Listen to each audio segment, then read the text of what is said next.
has anybody been in the military here? Neil has. Yeah, he plays the trombone in the military.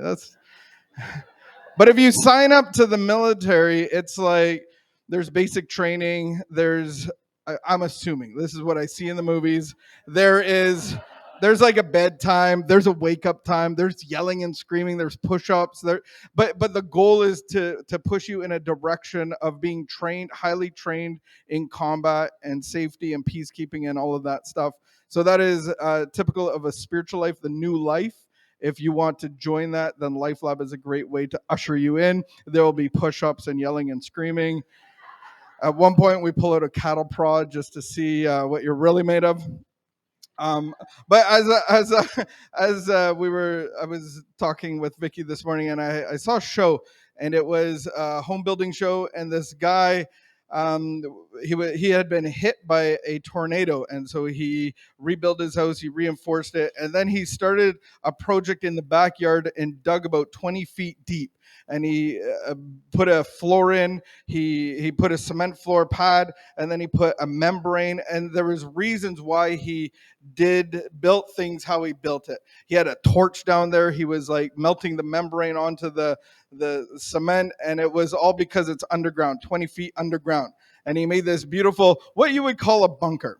And so it was conducive to any amount of storm or weather or whatever, the apocalypse, I don't know, but he was prepared. And it reminded me of the spiritual life. And it's like, I was reminded of a Bible story about the man who built his house upon the sand.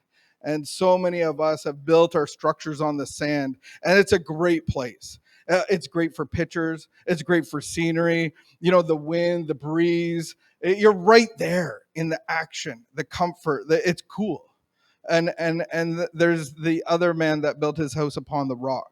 A little bit harder to get to. Maybe the bush is there. It's a tough climb. It's tough building. But how long will your house hold? How long will your house stand firm on the sand? And many of us in the recovery world, there's enough wind.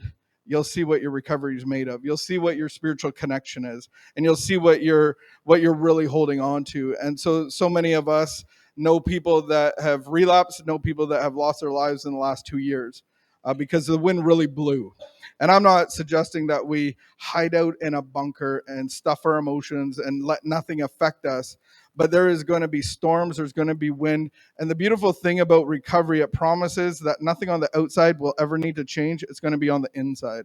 So what is your house built of? Where have you built your house? Is it on the rock of recovery, or is it on the sand of comfort and ease? Because it is fun and it looks cool, but that's not what's going to hold your house together when the real storm comes.